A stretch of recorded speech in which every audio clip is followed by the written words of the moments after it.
Okay, apply calculus and trig to solve optimization problems.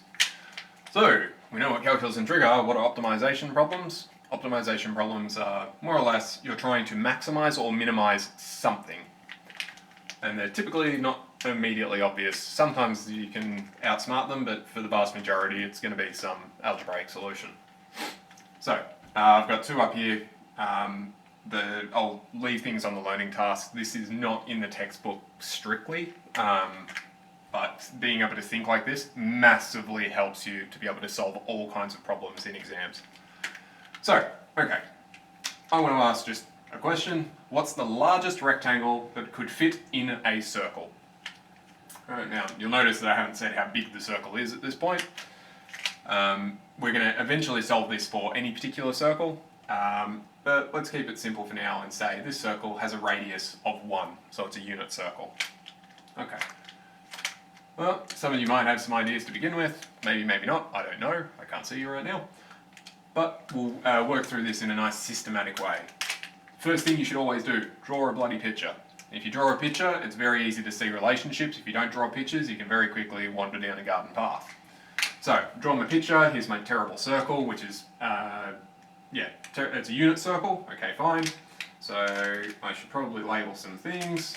I'll go this guy, that's going to be R, which I will actually change to capital R, sorry. So that's the radius of my circle. We're going to think of that as equaling 1 for now. So that's going to be 1, unit circle. Okay, fine. Cool, alright, well, what do we know about this circle? Well, not much. It's got a radius of 1, it's a circle, that's everything we can know about it. What about this rectangle? Well, I don't know how big any of these dimensions are. What I could potentially do though is say, I know that the centre of the circle is going to be there, and hopefully it's a bit obvious that this rectangle is going to be centred in the centre of the circle, because if it was anywhere off the centre, you could immediately drag it to make it bigger. So hopefully that's obvious. Cool, alright, so we've got that, and we're going to need to describe these distances at some point. So let's describe this side. I'm going to call that x, and I'm going to call this side y. For the unsurprising reason that x, y makes a bit of intuitive sense. Okay, well how big are these sides? Because if we can figure out how big these are in some sort of algebraic expression, then we can very quickly figure out how to optimize it. Alright, well, if we draw in some other stuff, if I draw in ... here, and if I draw in ... there, it might become apparent that, hang on, this radius is also that distance there. Well that's interesting. So, we've got a right angle triangle going on now. So, r squared is going to equal, notice that that's half of x, so x on 2 squared plus y on 2 squared. Cool. Okay, well that's nice. At least we've got a relationship between these things now. Well that's good-o. What else can we just state by looking at this stuff? Well, we wanted the largest rectangle. Now I'm going to take the largest rectangle to mean the biggest area. Okay. Well, I want the area to equal x multiply y. Cool, alright, so I've got that, great. Well, what else can I do? I could figure out the area of a circle, but I don't actually care about the area of the circle in this case. All I actually care about is the area of the rectangle. Okay. Well, what do I actually want to do? I want to maximize the area of this rectangle. So I want this thing to go to a maximum. Well, that means I want the derivative of this thing to equal 0. Okay, great, so I should just derive this. Oh, hang on, I've got x and y. Well, that's no good to me. I need just one variable for me to be able to derive in. So what I really want is to get y in terms of x. Well, I've got an expression involving x and y. Hang on, does this mean I've got a third variable? Well, no, because this r is just representing whatever the circle's radius is. Once you pick a radius, it's constant for the entire problem. So although I can change the x and y for the size of the rectangle in the circle is fixed. So this capital R is just that. It's that number, whatever it happens to be. For us, we're thinking of it as 1. Okay. So can we reorganize this expression? Well, yes, obviously, otherwise I wouldn't have brought it up. So, let's go. This equals, probably could have done it in there, doesn't matter. R squared minus this guy, and then with a little bit of manipulation, now we get plus minus 2 times the root, of r squared minus x squared on 4. Beautiful, I've just expanded that out and then shuffled everything around. Okay. Can we do anything with this? Because this plus minus, that's looking a bit complicated. This is looking a little bit complicated, but it's not that bad. Remember, this we're just treating it as a pure number. Well, hang on. What does y represent? Well, it represents a height. Well, I could just say, hang on, I don't want the height to be negative, because then that really plays around with my head. How do I have a negative height of a rectangle? That's going to get weird. I don't really need to consider that possibility. So long as I consider y starting here and going up, that's fine. So I don't really need the negative version of this.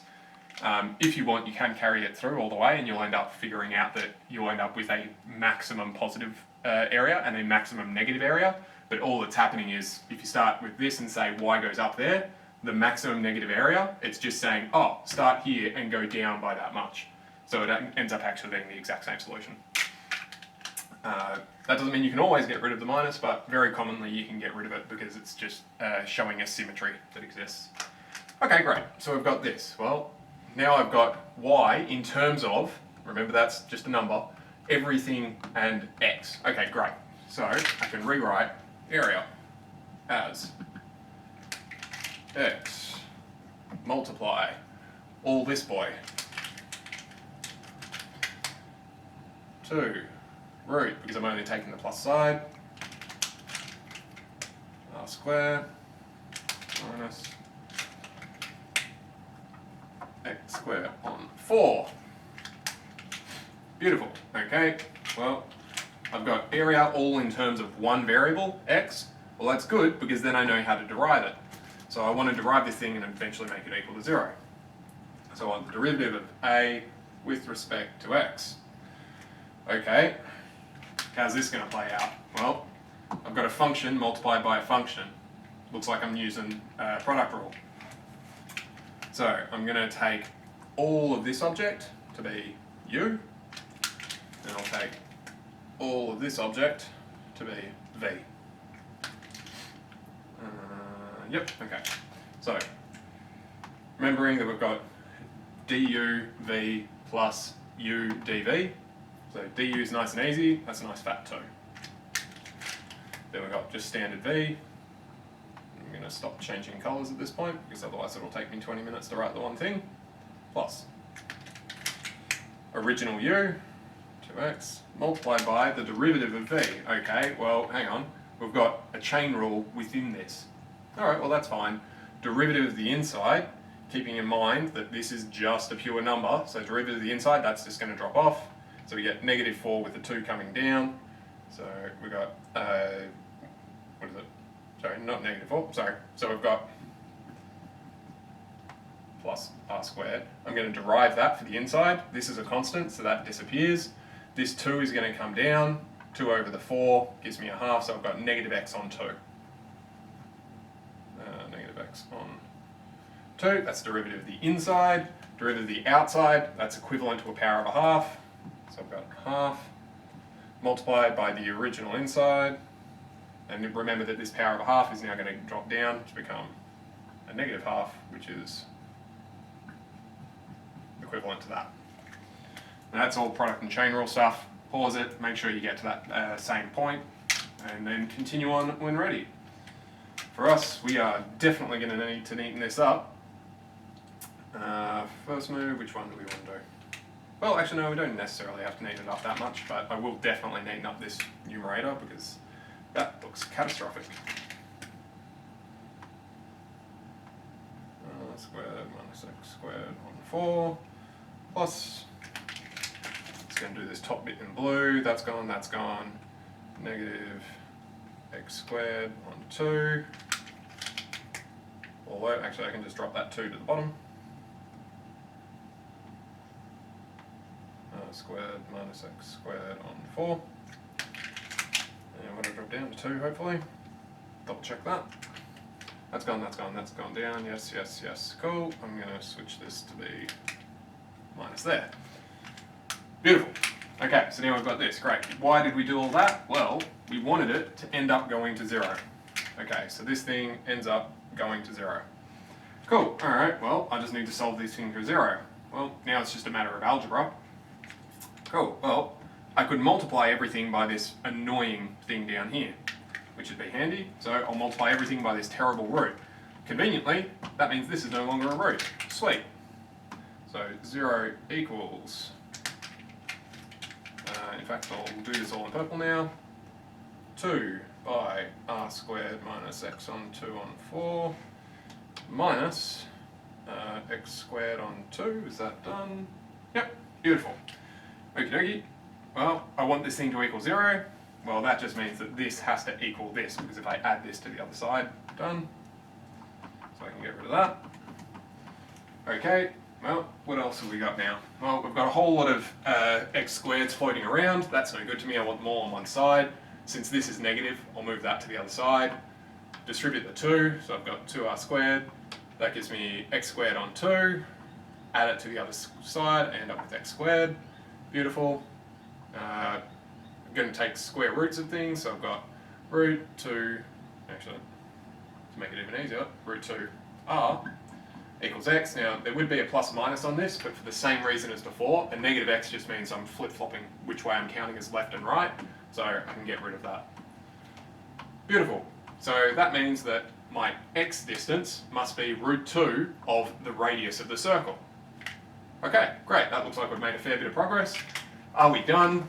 Not quite, because we want the area of this big guy. Well, in order to get the area, I'm going to need to know what y is. Conveniently, we've prepared that earlier.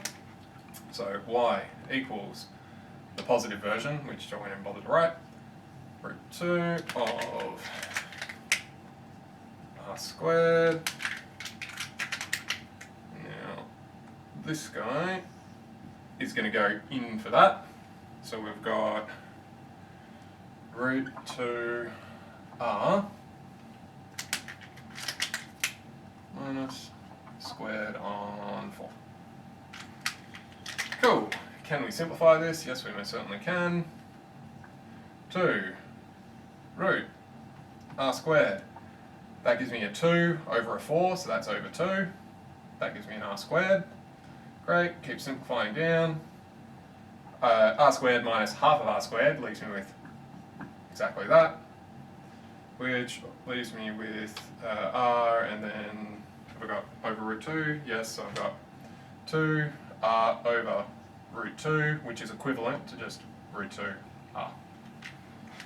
Beautiful. Well, that's interesting. These ended up as the exact same value. Well, what does that mean? If my width and my height are the same amount, what shape have I actually got? Oh, that's a square. Well, that ends up telling you that it's going to end up being a square.